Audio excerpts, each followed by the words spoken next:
Everyone, welcome to my channel. ఈరోజు మనం పచ్చి రొయ్యలను బీరకాయ కలిపి కూర వండుకుందామండి. ఇప్పుడు అది ఎలా చేయాలో చూపిస్తాను. ముందు ప్యాన్ పెట్టేసుకొని గ్యాస్ వెలిగించేసి ఆయిల్ వేసుకుందాం. ముందుగా రొయ్యలను బాగా క్లీన్ చేసుకొని బాగా కడుక్కొని ఉప్పును కొంచెం పసుపు వేసేసి బాగా కడిగేసి పక్కన పెట్టుకోవాలి. ఆయిల్ హీట్ అయిపోయింది. ఇప్పుడు ఉల్లిపాయలు పచ్చిమిరపకాయలు వేసుకుందాం.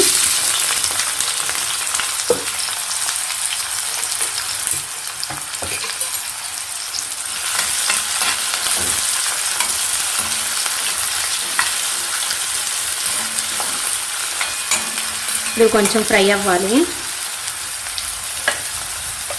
ఉల్లిపాయలు కొంచెం ఫ్రై అయ్యాయి. ఇప్పుడు అల్లం వెల్లుల్లి పేస్ట్ వేసుకుందాం.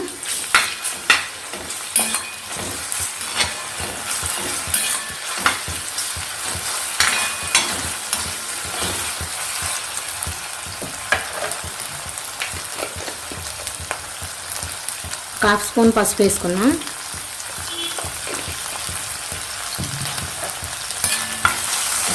అల్లం వెల్లుల్లి పేస్ట్ పచ్చివాసన పోయే వరకు వేగాలి.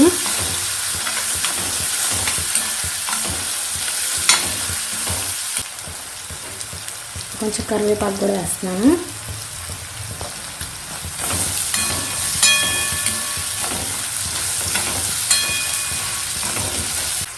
అల్లం వెల్లుల్లి పేస్ట్ కూడా వేగిపోయింది. మనం శుభ్రంగా కడిగి పెట్టుకున్న రొయ్యలు వేసేద్దాం.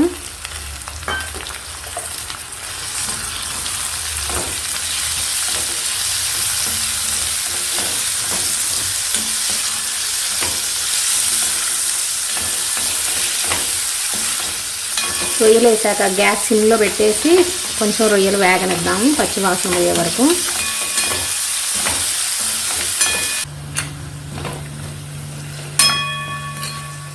రొయ్యల్లో నుంచి వాటర్ వస్తున్నాయి. కొంచెం అవి వాటర్ ఎగిరిపోయి నూనె కొంచెం పైకి తేలే వరకు వేసుకున్నాం రొయ్యలు.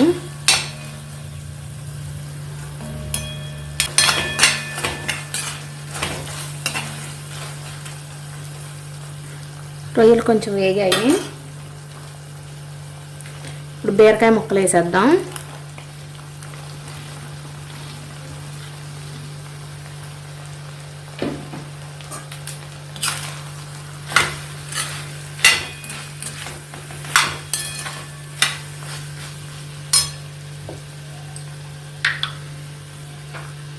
కొంచెం ఉప్పు వేద్దాం. ఒక స్పూన్ వేస్తున్నాను, కొంచెం వేస్తున్నాను. మీ టేస్ట్కి తగ్గట్టు వేసుకోండి. ఇవన్నీ కలిసే వరకు బాగా కలుపుకోవాలి. ఈ రొయ్యలు బీరకాయ కాంబినేషన్లో మీరు ఎప్పుడైనా వండారేమో నాకు కామెంట్ చేయండి.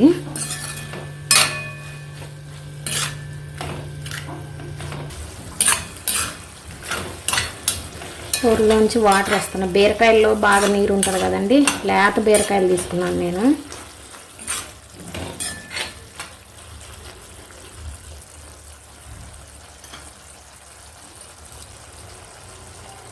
కొంచెం కారం వేసుకుందాం. నేనైతే చిన్న స్పూన్తో 2 స్పూన్లు వేసుకున్నాను. ఆల్రెడీ మనం పచ్చిమిర్చి కూడా వేసాం కదా.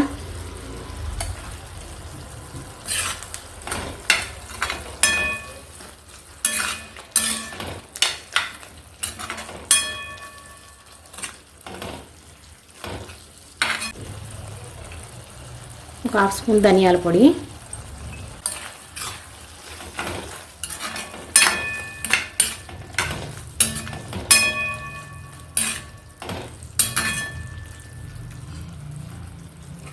మళ్ళీ మూత పెట్టేసి మగ్గుతూ ఉంటుంది.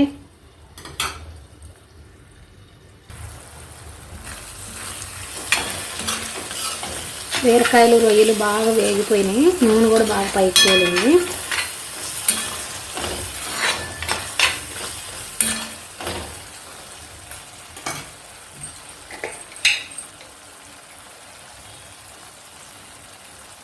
గరం మసాలా వేసుకున్నాం ఒక హాఫ్ స్పూను.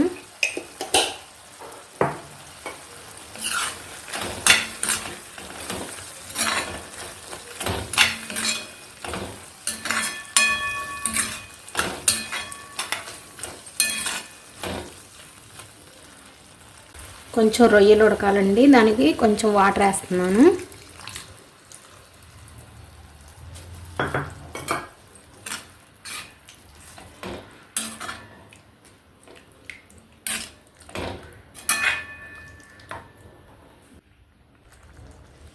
ఇప్పుడే కొంచెం కొత్తిమీర కూడా వేసేస్తున్నాను.